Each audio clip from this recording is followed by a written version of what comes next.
नारायण राणे सिंधुदुर्गात पोहोचले। बांदा ते कणकवली प्रचार रॅलीचं आयोजन। राणे समर्थकांचं शक्ती प्रदर्शन, मोठी बॅनरबाजी।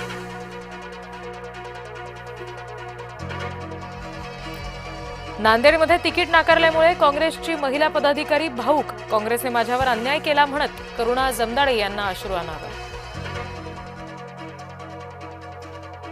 पैसे वाटप प्रकरणातील दोषींवर कारवाई होईल, भाजप नेते परिणय फुके यांचं आश्वासन। नाशिकमध्ये भाजप पैसे वाटत असल्याचा वडेट्टीवार यांनी केला होता आरोप।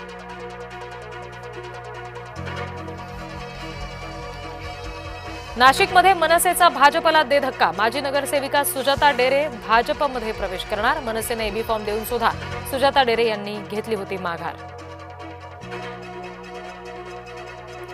भिवंडीमध्ये निवडणूक प्रचाराच्या रणधुमाळीमध्ये भाजप काँग्रेसमध्ये राडा। दोघांकडून लाठ्याकाठ्यात दगडांचा मारा, हाणामारीत 2 जण जखमी।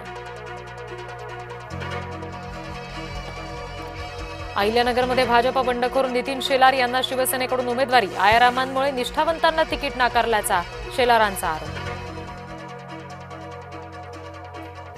अहिल्यानगरमध्ये विरोधी उमेदवाराच्या कार्यालयाच्या बाहेर जादूटोण्याचा प्रकार।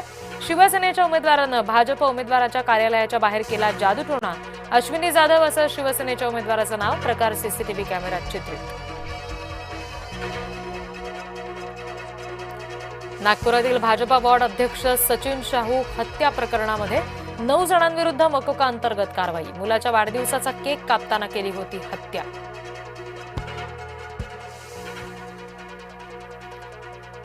येवल्यामध्ये बदलत्या वातावरणामुळे आणि थंडीमुळे द्राक्षाच्या बागांना फटका। द्राक्ष उत्पादक शेतकरी संकटात। तापमान रात्री 8 ते 10 अंश सेल्सिअस असल्यानं द्राक्ष बागांचं नुकसान। तापमानाचा पारा घसरल्यामुळे आंबा बागायतदार सुखावले। कडाक्याच्या थंडीमुळे आंब्याला चांगला मोह। 20 वर्ष विवाहितेला मारहाण करत उंदीर मारण्याचं औषध पाजलं। सासरच्या मंडळींविरुद्ध पोलीस ठाण्यात गुन्हा दाखल। बुलढाण्याच्या शेगावच्या कठोरा गावातली घटना। छत्तीसगडमध्ये 2 चकमकींमध्ये 14 नक्षलवादी ठार। तेलंगणात 20 नक्षली शरण। सुरक्षा दलासह पोलिसांची मोठी कामगिरी।